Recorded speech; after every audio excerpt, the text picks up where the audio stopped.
Good afternoon and welcome to Orient Live. It is of course an international break, so you can watch this game wherever you are. So if you are watching along live on YouTube, head over to www.leytonorient.com/live to pick up your match pass. And of course our opponents today, if you've ever made the journey before, it might feel like an international visit, but it's not quite. It's Barrow away. And Brendan, I think we've only just calmed down from that dramatic ending to Port Vale last week, and it's another tough test for the O's today. Yeah, it's another really tough away game. We looked at Port Vale last week, and I thought it was probably our toughest test of the season so far.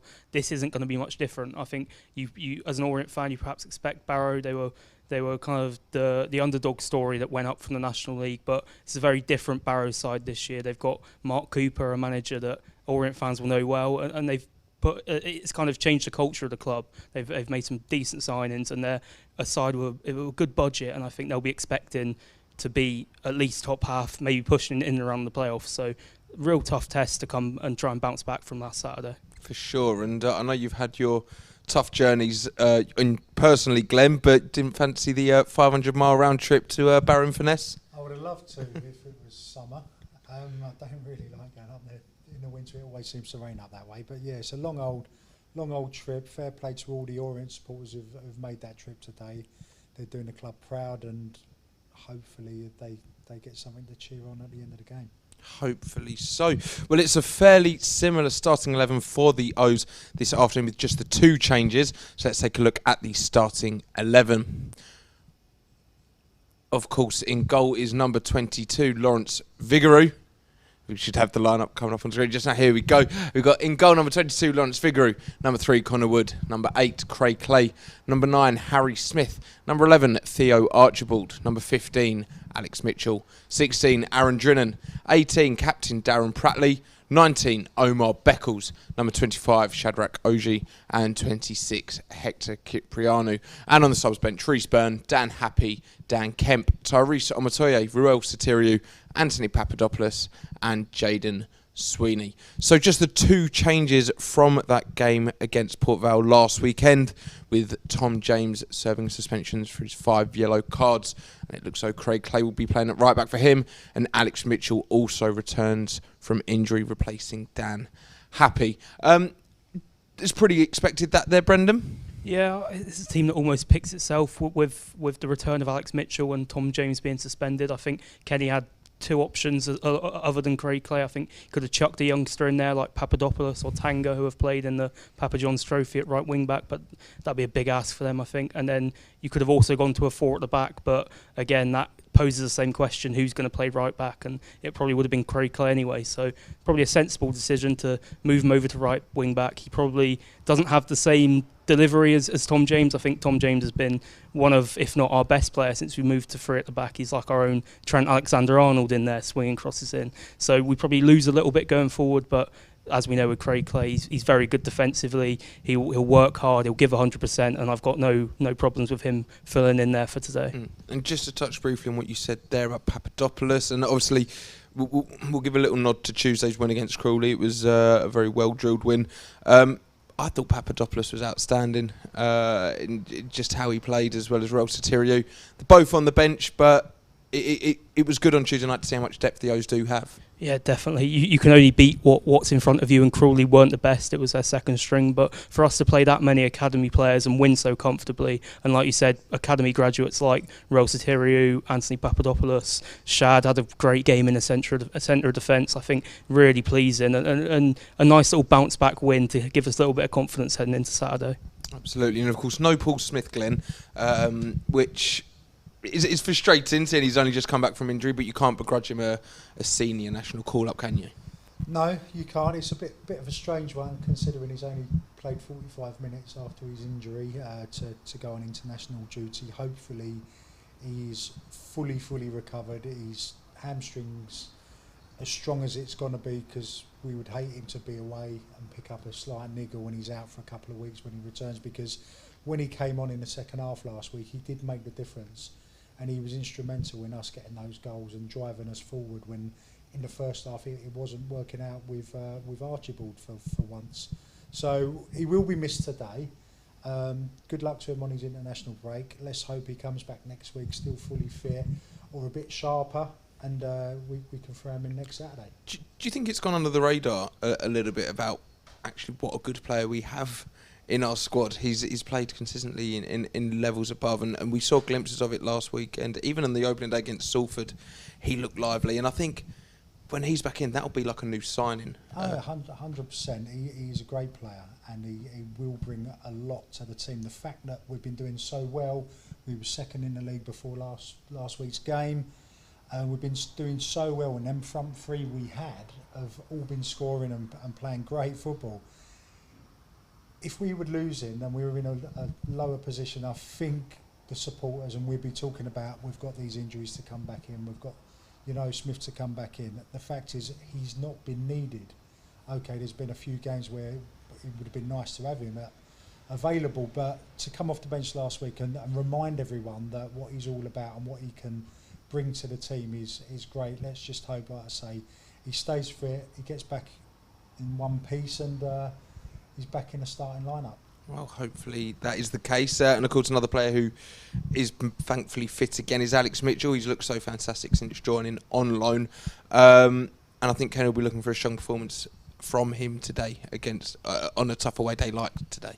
Yeah, definitely. He brings that consistency. You know what you're going to get with Alex Mitchell, and gives us a little bit of balance as well, because I think at times on Saturday it wasn't Shad's fault, but he's playing on the right side. It's not his favoured side. He's left-footed, so it does give us a little bit more balance in there. You've got a right footer in the middle, and a left footer. It does help, and it will also help when you're kind of trying to play out from the back, and teams won't be able to push you inside. You can go on your outside and ping a ball over the top, which at times Port Vale did really well against Shad on last Saturday.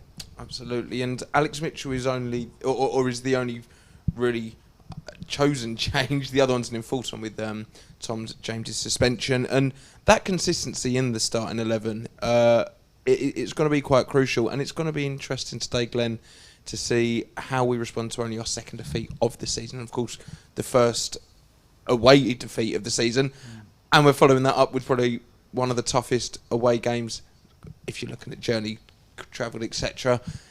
It's going to be a big test of character.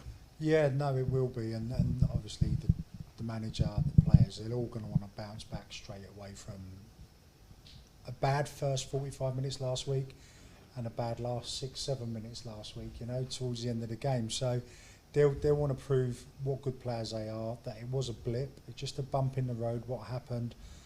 They wouldn't have liked it. They're going to want to prove it today. But with regards to the defence, because was it the defender's fault? Was it a team fault? Because we all sort of dropped too deep right at the end of trying to hold on. They would have done the work this week. And there's a great American saying in sport. I don't know if you've heard of it. That they will say the hay is in the barn. So all the work has been done during the week, and they're ready to go. There's not much to be said today. They will all know their jobs. That was for our American viewers, by the way. That one's for you, Nigel. Yeah. So they would have done all the work. They would have worked on it. They would have known where they were weak last week, what was costly, what wasn't, what they can get away with. And now with Mitchell coming back in, it's a more solid line. And they will be going for a clean sheet today. Mark my words for it. They will not want to concede a goal after those goals they conceded last week. I'm sure you're right there, Glenn. And that is, of course, Brendan and Glenn's initial thoughts on today's game, but they're not in the dugout. So let's hear from the man who matters. Sorry, boys. Let's hear Kenny Jackett's pre-match thoughts as we caught up with him earlier in the week. Kenny, after the weekend's defeat to Port Vale, the 4-0 win against Crawley in the week must have been really pleasing. What were your thoughts? Yeah, different context of a game, obviously, but we're pleased to qualify for that competition. 2 wins is really good, and as a club, you always want to win. It, does breed good habits. So there's lots of positives. For me, on Tuesday night, 6 lads that have come through our youth policy played.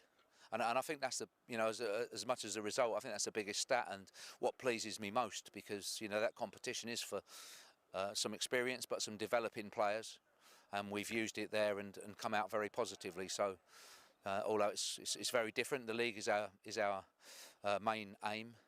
But we always want to win. We want to progress in that competition. As I said, the development of players looking a little bit deeper helped on Tuesday night, and for the attitude of the group, where I go into it, is that it's up to the players out of the team to support the ones in the team on any one week. And if that changes, the dynamics of the side and of the club have to stay the same. Winning is a good habit and it's good momentum for us to take into the match. What will we expect from Mark Cooper's Barrow side? Yeah, they're a good side, they are, but really I always concentrate on my own team as well. We have to be good enough, whether it's home or away, top of the league, bottom of the league. If we want to be the side we want to aspire to, we have to be able to handle any opposition. So concentrate on giving them problems rather than what they do. That's a big thing. I have respect for them, and we have a lot because they've recruited very well. They've got a good side, but it's the main issue is with ourselves.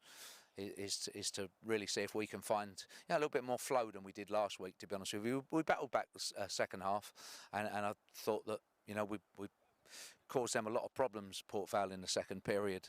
First period they were on top, and we gave ourselves problems really in terms of we kept giving the ball away in and around the halfway line, and they were counter-attacking and getting chances. But we have to address that and realise that. It's all about ourselves developing and improving, and we're looking for improvement on Saturday. It's our third match away from home in a row. A positive result would be good to take into a couple of games at home. It does, but you have to earn that. Even if you come back at home and Orient's a positive place and positive crowd and get behind us very, very well. So we always want that, but similarly, as I said, you have to be able to win home and away, and we'll go out there full of enthusiasm and looking to get the points. Top stuff there from Kenny, and hopefully he'll be a slightly happier man than he was at 5 o'clock last Saturday. But now let's take a look at the Barrow lineup that the O's will be facing this afternoon. So in goal number 1, Paul Farman. Number 3, Patrick Brough. Number 6, XO Loney, Mark Ellis, and their captain this afternoon. Number 10, Ofrande Zanzala. Number 12, Josh Gordon. Number 13, Tom White. 14, James Jones. Number 15, Robbie Gotts. Number 18, Joe Grayson. Number 24, Romeo Hutton, and number 35, Jordan Stevens. And on the subs bench, Lillis, Maloney, Taylor, Kay, Williams, and Arthur. And what have you made of Barrow so far this season, Brendan? They obviously came up from the National League, and everyone expected them to go straight back down, but that wasn't the case. Yeah, last season they survived. They had quite an upheaval of seasons. They had Ian Everett, who obviously led them to promotion, leave, and then they went for a few managers and did enough to survive pretty comfortably in the end. But like I said earlier in the show, they've stepped it on this season. They've brought in Mark Cooper, a manager who knows the level, he's experienced, and he's got good contacts in the game, and that's led to them having almost a complete overhaul of their squad. And there's some really good, solid League Two players in there, and then some few exciting youngsters as well. So like I say, it's a different test to maybe some Orient fans might be thinking, oh, it's only Barrow. They're a good side this year, and the results this season have shown that they're just outside the playoffs at the minute. And on a footballing sense, what do you expect from them this afternoon? When you talk about the Mark Cooper side, they like to keep the ball on the deck, possession football. I was speaking to a Barrow fan the other week, and he was talking about how it's not quite been like that. It's been a little bit more direct than usual, and then they probably would have anticipated from a Mark Cooper side. So I expect it to be kind of a mix, a bit like we've seen from Kenny. When Orient play, they can sometimes play direct, but they can sometimes keep the ball on the deck as well. So I think it's going to be very similar. We talk about formations and stuff like that. Similar formations, similar styles of play, similar kind of calibre of managers. Two managers who are very experienced coming up against each other. That's dangerous though. If it's quite unexpected the way they play, if they can mix it up and change it, and they've got a couple of different styles, it sort of puts you on the back foot a bit, because if you know how they're going to play one way and you think they're going to play out from the back and they're constantly going to do that, and you start sort of preparing your players to go and set traps and nick the ball high up the pitch, and you do that and they start playing long and playing around you, it just really mixes you up and keeps you on edge, and that's what good football managers do. And I know Mark Cooper has not endeared himself to the Orient faithful over the last couple of years, but he is a good manager, and Forest Green this season are doing well from a lot of the hard work he's done over the seasons previously. And they're missing a key man in Ollie Banks this afternoon as well. I suppose you can counteract that and say we're missing a key man, but it's always nice to see an opposition having the same struggles. Yeah, like we say, Tom James is going to be a big bit missed for us. I think Ollie Banks perhaps maybe even more so for them. I think he's been, from all accounts, their player of the season so far. He's a central midfielder. He keeps things ticking over. So hopefully that's an area we can kind of expose, and whoever's come in to replace, we can kind of target and expose that area, because we've got strong central midfielders ourselves in Hector Kiprianu and Darren Pratley in there. And just going back to what you said about Mark Cooper, Glenn, I think he was pretty grateful for lockdown. It seemed as though after that incident, the opportunity never came round for Orient fans to see him in the ground again. Today's the first time that happens. You imagine there'll be a little bit of hostility from the travelling Orient fans this afternoon? There will be. Luckily for him, it's an away game, so there won't be 5,000-6,000 Orient supporters in his ear, because reportedly what had happened during that game against Forest Green wasn't very nice. He denied it, I believe. So him facing the Orient today, he's lucky there's only going to be a few hundred travelling supporters, because he would have got dogs abuse here had it been at home. I'm sure he still will do, from those loud Orient fans up in basically Scotland. But who do you think their key player is? Obviously they're missing Ollie Banks, but where do you think they'll have success today, Brendan? We spoke about the recruitment there, and Mark Cooper, son of Terry Cooper, a Leeds legend, and he's pulled a few strings, and they managed to get 2 players from Leeds in Jordan Stevens and Robbie Gotts in on permanent deals, who just seem a bit too good for League Two at this moment in time. I think they're destined for maybe bigger things, and Robbie Gotts is the one I've picked out. He's a very good player, and we saw kind of what he's capable of last season for Salford on loan, and to get him in permanently is a massive coup, I think, from Barrow. If you look at some of the stuff here, he's a right-sided player. He'll take players on. He's got a good final ball in him, and he's got an eye for goal as well. And he's someone that Orient are going to really have to look out for. I think he's going to play on that right-hand side. And if I'm Connor Wood, Shadrach Oji, he's going to be the man I'm looking out for, because he seems like their danger man. And with this attacking power they've got, and Glenn, you said about how key it is for Orient to keep a clean sheet today. Do you think that will be their primary focus, looking at the players they've got in their ranks and the toughness of this fixture? I think the defenders and the goalkeeper will certainly be looking to keep a clean sheet today. Obviously, you don't let in a goal, you don't lose a game. Would we be happy with a draw up at Barrow? Probably so, after last week's performance. The thing for me, looking at these clips here of Robbie Gotts, he likes to cut in from the left onto his right foot. He's playing in front of the defence, and he causes a bit of trouble. That's perfect for us. That's not our problem. We always come unstuck, and we've come unstuck last week when we play free at the back, is with the ball going down the sort of the channels in between our right wing back or left wing back and our nearest centre half. When we get exposed and we have fast people running on the outside, that's when it causes a problem. When the ball comes inside, we've got 3 very good defending centre halves who are happy to defend with players in front of them. Once you start getting the balls out wide and you're chasing and getting pulled out of position, that's when it causes us a problem. So looking at that today, like I say, they would have done the work on the training pitch during the week. They know exactly what they need to do. It's about making sure you do your job today and you don't give anything silly away. And for the full 90 minutes, of course. And 96 minutes. Absolutely. Now, tomorrow marks the World Mental Health Day across the world. And earlier this week, Adam Thompson and Director of Football Martin Ling headed down to Coping through football session at Douglas Eyre in Waltham Forest. Let's have a look at this video and see how they got on.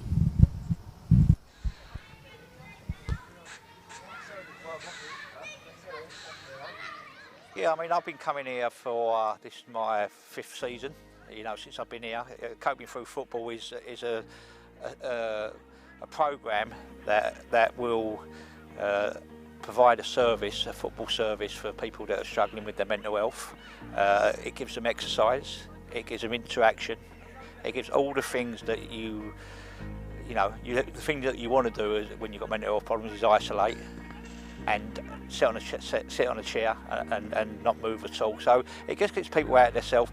You know, I was saying to you just now, there's some of the people here that when I first come here, to see the difference in them over some of the people that have been here coming here for like 9 or 5 years is amazing. So I think it just gets people out of themselves. It gets that exercise which will help with the endorphins in terms of the mental health as well, and it's a great programme. Say they do it 4 times a week, and it's for free, and it's to help the people that struggle. Well, I've been at Coton for football now for about 5-6 years. It's like twice. I used to come 4 times a week because we've got 4 sessions a week, but now I only come to 2. It's a good standard to play at. I've lost weight. I've got better at football. You know, I've socialised with people. It's nice to come down here and score a few goals. You know, enjoy yourself, and that's the main reason I come, really, to enjoy myself.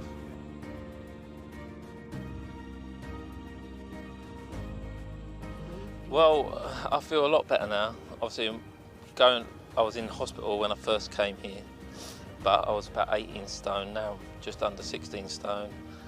Mentally, you know, I do a lot more. It helps just to get out of the house and have a game of football.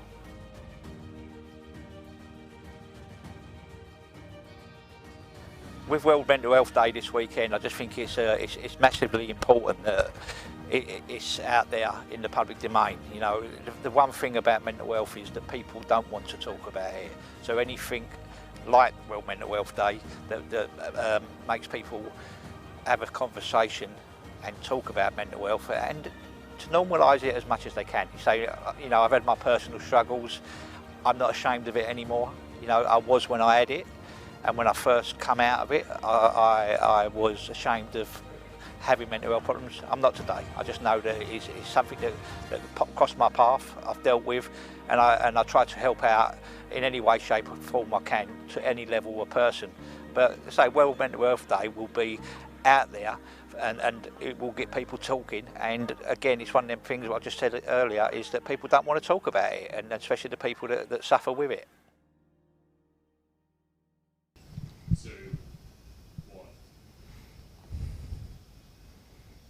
Absolutely phenomenal stuff there from our Director of Football, Martin Ling and Adam Thompson, and obviously touching on a rightly so very important matter there. And just to give a little plug to our shirt sponsors, Mind, do head over to their website and support them in any way you can. And Glenn, how fantastic is it to have a character like Martin at the club to highlight and to promote and to really raise awareness for what is just such it's a crucial topic these days. It is a crucial topic. And it's at the forefront of a lot of things, especially with the pandemic and people working from home and being isolated. I know personally because my wife teaches mental health first aid and stuff to corporations, so I hear a lot about it from her. And the fact that Martin's had his troubles over the years, he's an ideal person to speak about it, and he's sort of got skin in the game, so to speak, that he can talk to people and he can help out, and he's a perfect person at the forefront of it for the O's. Absolutely, and just seeing the work there that Adam Thompson getting involved in as well. There's a lot of articles about from some of Adam's struggles over the past 24 months or so, and you know, just the fact that these players can be so open now, and it's not a case of they're merely I'm a big brute of a centre back and I can't talk about it. You know, it's fantastic to see them being that little bit more open, you know, and really raising that awareness. Yeah, definitely. We've seen this week at times the worst of football and the worst that comes from being a footballer. But I think one of the big positives in recent times is kind of how open players are now being about their open mental health. I think listen to an interview with Omar Beckles that went out. He was talking about how it's a different culture now to when he was going through it, and that can only be a good thing. Absolutely, and as I said, if you do want to support the charity Mind, do head over to their website. Of course, if you need support, they are there for you as well. Just reach out. But now let's take a look back to the game, guys. And Glenn, where do you think it's going to be key for the O's? Looking at this fixture, we've obviously got 5 minutes to kick off or so. Where's it going to be one for the O's today? We know we're very good going forward. We score goals. We create opportunities. I don't think that's the problem. That certainly wasn't the problem for us last week. The problem was defending at times, defending late in the game, giving the opposition a lot of chances in that first half as well, which they didn't take, thankfully for us at the time. Defence is going to be key today. Back with those 3 solid centre halves, 2 wing backs. Craig Clay will probably hold a bit more than we've seen in previous weeks, but he will try and get forward and support, but I think he'll just hold back a bit more. He'll have the reins on a bit just to give them 3 at the back a bit more support. I think we'll really concentrate on, like I say, trying to keep a clean sheet, trying to keep their chances to a minimum, because they are quite potent up front. And if we can do that, I think we'll come away with some points today. And how much does it not worry you? I don't want to be too negative, Brendan, but having spoken about Gotts and talking about Clay at right back, slightly out of position, do you fear that's an area of weakness that Barrow might even capitalise on? I think Clay's, like I said, he's solid at right wing back. It might be a little bit unfamiliar for him, and that might be where the worry comes. But in terms of against Tom James, I think they're equally as good in terms of their tackling and things like that. I think it's just a positional sense, and he'll need perhaps Darren Prattley or someone maybe to give him a little shout sometimes, just to tell him where to be and where to go. But I think that's the only real issue, is that he might get caught up position. I have no worries that he's going to be able to cope defensively. I think he's a strong tackler and obviously give 100% with his work rate as well. Well, kickoff is very nearly upon us, so it's time to find out how it is all going to unfold. And of course, if you're watching live on YouTube, do head over to www.leytonorient.com/live to purchase your match pass. It's now time to travel 220 miles up the country and pass over to Dave Victor and Matt Hiscock in sunny Barrow. Up the O's. 2 points ahead of Crawley, Matt Hiscock, and they're in 14th. Yeah, really tight start to the campaign.